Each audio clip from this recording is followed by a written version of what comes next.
Okay, so like maybe you're into economics, but like not just, the whole stocks and GDP thing, Yeah, yeah. right? Like what if economics could be about something way bigger? Right.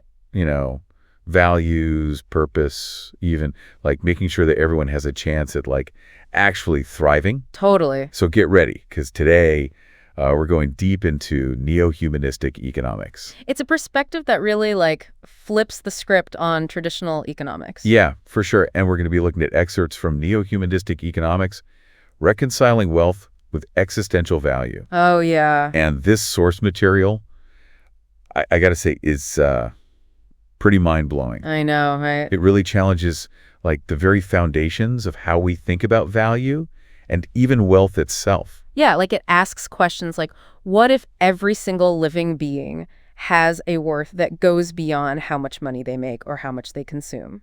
Whoa, that's a big one. Right. That's a huge question. And it gets right to the heart of like what this whole deep dive is about. Exactly. To understand this new perspective, we got to start with the OG of classical economics. Okay. Adam Smith and his famous book, The Wealth of Nations. Yeah, Smith's work was so influential. I know it. He was arguing for this hands-off approach to economics, this idea of laissez-faire, where the market is just supposed to regulate itself Right. through competition and people just acting in their own self-interest. Okay, so that's the model we've been living with for centuries. Basically, yeah.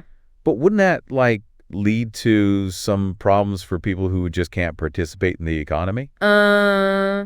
For whatever reason. Yeah. What about folks who can't work? Right. I mean, does that mean that they're worth less in this system? Yeah, that's a key issue that our source material brings up. Okay. It highlights how Smith's view could kind of separate humanity into two groups: economic individuals. Okay. The ones who are contributing to the economy, and non-economic individuals. Oh, so the ones who aren't. Right. So it's like if you can't produce or consume at a certain level, Yeah. you're basically invisible. Yeah, pretty much. It seems like there's this whole category of human experience that traditional economics just doesn't account for. Exactly. And that's where the concept of Arthashastra comes in. Arthashastra. It's a Sanskrit term meaning the science of fulfilling needs and wants. Okay, so instead of just focusing on wealth, like Smith, Yeah. Arthashastra takes a much broader view. Yeah, for sure. More about fulfilling a wider range of human needs, not just material ones. Precisely. And that shift in perspective brings us to P.R. Sarkar Okay. and his concept of neo-humanistic economics. Ooh, this is where things get really interesting. Right. Sarkar challenges Smith's whole framework Yeah. by introducing this idea that everyone has two different types of value. Mm-hmm. Existential value and utility value. Yeah, and he doesn't view them as equal. Oh, really? He puts existential value above utility value. Okay, can we break that down a bit? Sure. What exactly do those terms mean? So existential value, that's the inherent worth of every being, regardless of their economic contribution. Okay. And then utility value is a person's worth based purely on how much they produce or consume. Oh, wow. So it's not about what you do, Right. but who you are. Exactly. That's a pretty different way of thinking about value in our society. It is. Think about it this way. With Smith, your value is based on what you bring to the marketplace. Can you work? Can you buy things? But with Sarkar, your value is inherent just because you exist. I'm starting to see how this could turn our whole economic system upside down. Definitely challenges us to rethink our priorities. Yeah. Sarkar even has this powerful quote where he says, "O humanity, unite to build a society where no one feels their life has been wasted." Wow. Right. That really gets to the heart of it. Yeah. It makes you think about all the people who feel like they're on the margins of society because they don't fit into this, narrow definition of economic value. Exactly. Sarkar believed that everyone deserves a dignified life regardless of their ability to participate in the traditional economy. And he argued that we need systems in place to support everyone, not just the so-called productive members of society. So how does this philosophy translate into an actual economic model? Well, What are the building blocks of neo-humanistic economics? according to our source material, Sarkar's approach rests on three key pillars. Okay. We've already touched on the first one, this idea of existential value above all. Right, so everyone has inherent worth regardless of their economic standing. Exactly. It's like saying everyone has a right to be here to have a place in the world. Exactly. And the second pillar is inclusive rights and dignity. Okay. That means society has a responsibility to ensure that all people, even those who might be considered non-economic, have access to the basic necessities of life. Healthcare, education, a chance to contribute in whatever way they can. So it's not enough to simply acknowledge their worth. Right. You actually have to like create a system that supports their well-being. Right. And the third pillar, which I find really thought-provoking, is the concept of cosmic balance. Okay, that one sounds pretty deep. Yeah. What's cosmic balance all about? It's this idea that every being plays a role in the overall balance of the universe, even those who might be considered unproductive by traditional economic standards. Okay. They have a value that can't be measured in dollars and cents. Wow. Their very existence contributes to the intricate web of life, and their absence would disrupt that balance. It's like saying we're all interconnected and every piece of the puzzle matters. Precisely. Even the pieces that might seem insignificant at first glance. Exactly. And these three pillars provide the foundation for a very different way of thinking about economics. Yeah, it's a big shift. So we've got these grand ideas, Yeah. this vision of a more humane and equitable economic system. Yeah. But how do we actually put it into practice? What would neo-humanistic economics look like in the real world? That's a great question. Yeah. And it's one we're going to explore in more detail as we continue this deep dive. So if we're talking about like putting these principles into action, Yeah. what kind of changes would we see? What would be society based on neo-humanistic economics actually look like? Well, for starters, our source material suggests that we'd need to move beyond GDP Oh, yeah. as the primary way we measure progress. You know, I can totally relate to that. Yeah. I remember one time I was like super burnt out and stressed, Uh-huh. even though by like all accounts, things were going well for me. Right. Good job, a nice apartment, all Yeah. that. Yeah. But the things that were actually making me unhappy, Yeah. the long hours, lack of time for things I cared about, Right. that stuff wasn't reflected in any economic statistics. Exactly. GDP focuses on how much we're producing and consuming. Right.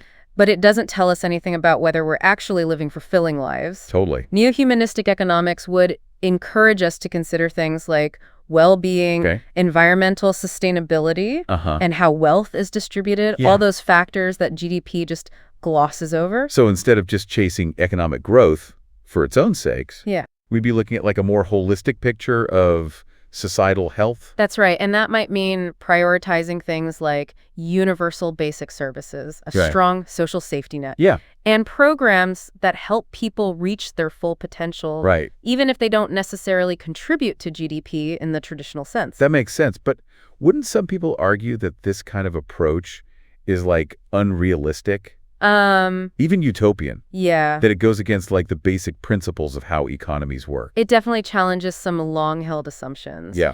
But I think it's important to remember that economic systems are human creations. Right. We built them, Yeah. and we can change them. True. And as we've been discussing, neo-humanistic economics doesn't just come out of nowhere. Right. It's actually rooted in some pretty ancient wisdom, Mhm. like the concept of Arthashastra, which we talked about earlier. Right. That idea that economics should be about fulfilling a wider range of human needs. Exactly. It seems like Sarkar is drawing on these older traditions Yeah. and applying them to the challenges of our modern world. Exactly. And in a way, his ideas are resurfacing now Yeah. because they speak to some of the limitations of our current systems. Okay. Think about things like donut economics. Okay, yeah, for folks who aren't familiar, can you give like a quick rundown of donut economics? Sure. Imagine a donut. Okay. The hole in the center represents the shortfall in meeting essential human needs. Okay. Things like food, water, healthcare, and education. Got it. The outer ring of the donut represents the ecological ceiling, Okay. the limits of what our planet can sustain. I see. The sweet spot, the actual donut itself, is where we need to be meeting everyone's needs within the boundaries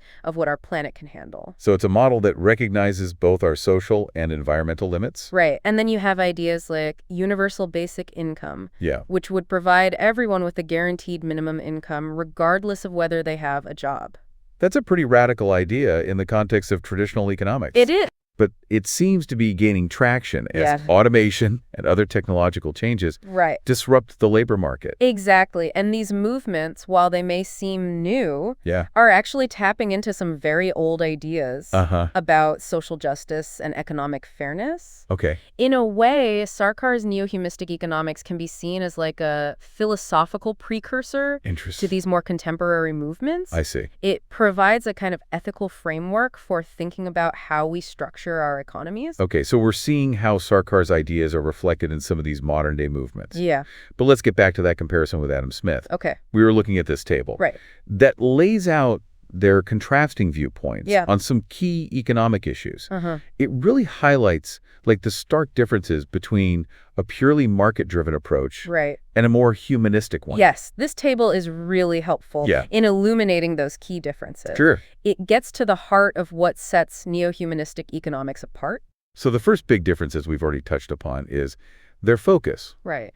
Adam Smith was primarily concerned with wealth accumulation Yeah. and the mechanisms of the market, Uh-huh. whereas P.R. Sarkar's neo-humanistic economics emphasizes a much broader concept of well-being, Right. encompassing things like existential dignity and the fulfillment of all human potential. That's right. For Smith, the ultimate goal of an economic system was to maximize the production and consumption of goods and services. Yeah. Efficiency and growth were paramount. Okay. Sarkar, on the other hand, envisioned an economic system that serves a higher purpose. Okay. The creation of a just and equitable world where everyone has the opportunity to find meaning and purpose, Wow. to live a life that feels worthwhile. So for Smith, it's all about making the economic pie bigger. Yeah. For Sarkar, it's about making sure everyone gets a fair slice. Right.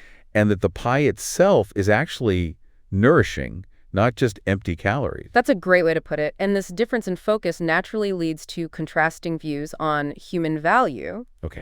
For Smith, as we said, human value was largely tied to economic utility, Uh-huh. a person's contribution to the production and consumption cycle. Yeah. Sarkar, on the other hand, championed the idea of inherent worth. It's that idea that every individual possesses existential value simply by existing, Yes. regardless of their economic output. Right, exactly.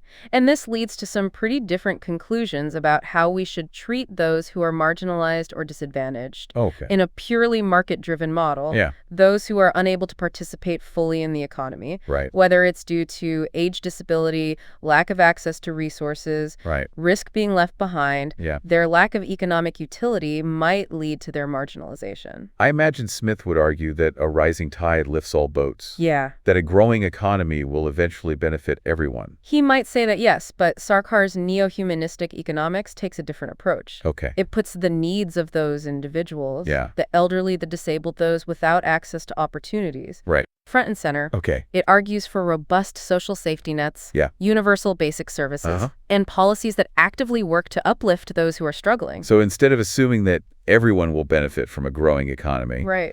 you're actively creating systems to support those who might otherwise fall through the cracks. Exactly. It's about recognizing that everyone deserves support and the opportunity to live a dignified life regardless of their circumstances. Okay, I'm seeing how these fundamental differences in philosophy could lead to very different policy prescriptions. Yeah. For example, if you believe, like Sarkar did, that everyone has inherent worth, Uh-huh.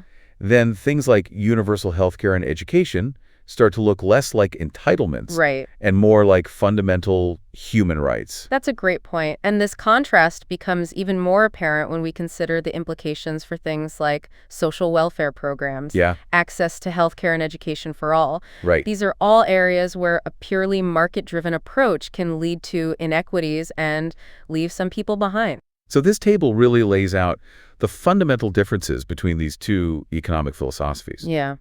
But here's the thing. Adam Smith's ideas have been so dominant for so long. Right. They've shaped our economic systems, our Right. policies, our whole way of thinking about wealth and value. Yeah.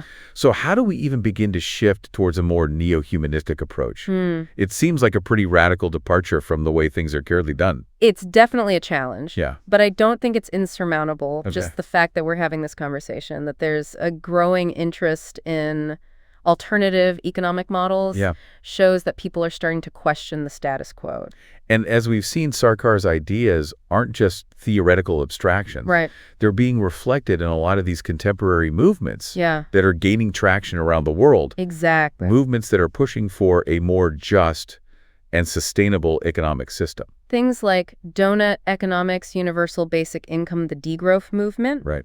These are all signs that people are looking for alternatives to the dominant economic paradigm. Yeah. And they're finding inspiration in ideas that have been around for centuries, Hmm. but that are now being reinterpreted and applied to the challenges of the 21st century. It sounds like neo-humanistic economics isn't just like tweaking the system, Right. It's about a fundamental shift in values. Yeah. It makes you wonder, if we were to fully embrace this perspective, what kind of changes could we make in our own lives and communities? It's a really interesting question. Yeah. I think, for one thing, it might mean reevaluating how we define success. Okay. Is it purely about individual achievement and financial wealth?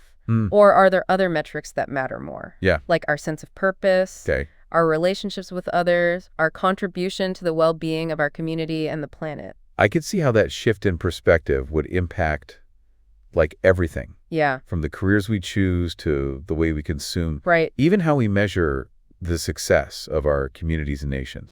Exactly. What are some other ways we might see these principles play out in the real world? Well, imagine a world where businesses aren't just focused on maximizing profits, Okay. but also on creating meaningful work for their employees, Yeah? minimizing their environmental impact, and contributing to the well-being of the communities they operate in. It sounds like a very different way of doing business. It is, and it might mean rethinking the role of government, too. Oh, okay. Instead of simply providing a safety net, Yeah. a neo-humanistic approach might lead to policies that actively invest in human potential, Interesting. creating opportunities for everyone to thrive regardless of their background or circumstances. So instead of just trying to fix problems after they arise, Right. we'd be focusing on creating the conditions for everyone to flourish in the first place. Exactly. That's a pretty powerful idea. It is, and it might even lead to a shift in how we relate to each other as human beings. Okay. Instead of seeing ourselves as isolated individuals competing for scarce resources, we might start to recognize our interconnectedness and understand that our own well-being is linked to the well-being of others. It sounds like neo-humanistic economics is really about more than just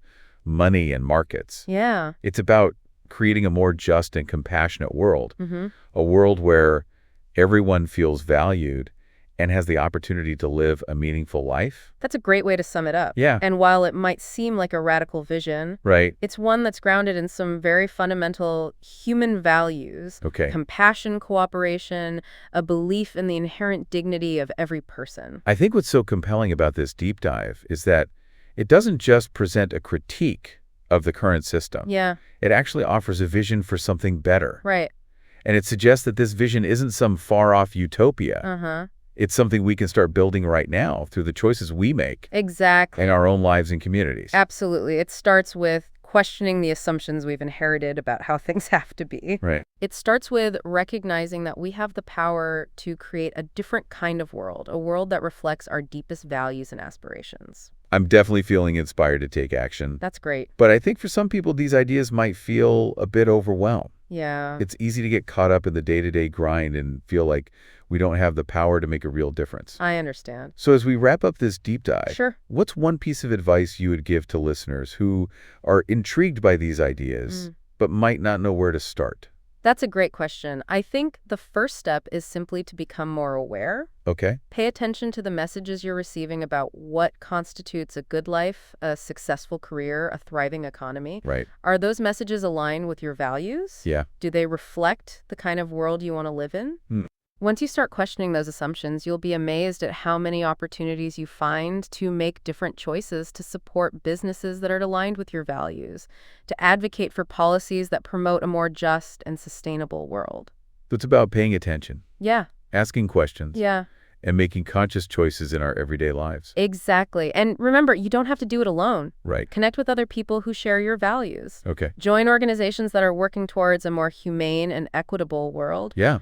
Collective action is where real change happens. Well, this deep dive has certainly given me a lot to think about. Me too. And I'm sure our listeners are feeling the same way. I hope so. It's been a fascinating journey into the world of neo-humanistic economics. Yeah, it has. And I think it's safe to say that we've all come away with a deeper understanding of what's possible Right. when we challenge conventional thinking and dare to imagine a different kind of economic reality. It's been a pleasure exploring these ideas with you. And I hope our listeners will continue to engage with this material to dive deeper into the work of P.R. Sarkar and other thinkers who are challenging the status quo and offering a vision for a more just and fulfilling world. Thank you for joining us on this deep dive. Of course. We hope it sparked your curiosity and inspired you to explore these ideas further. Yeah. Remember, a world where everyone's inherent worth is recognized and honored. That's a world worth striving for. Until next time, keep learning, keep growing, and keep diving deep.